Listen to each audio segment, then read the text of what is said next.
नमस्कार मंडळी, श्री स्वामी समर्थ. उद्या 25 जानेवारीला आलेले आहेत रथसप्तमी.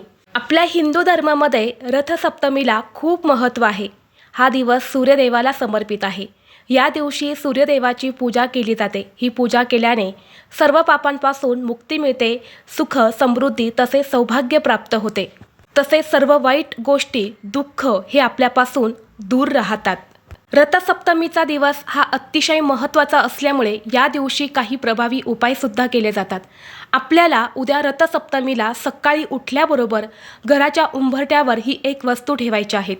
ही वस्तू ठेवल्याने घरात पैसाच पैसा येईल, दुःख आणि दारिद्र्यापासून मुक्ती मिळेल. घराची, मुलांची, पतीची अगदी भरभरून प्रगती होईल.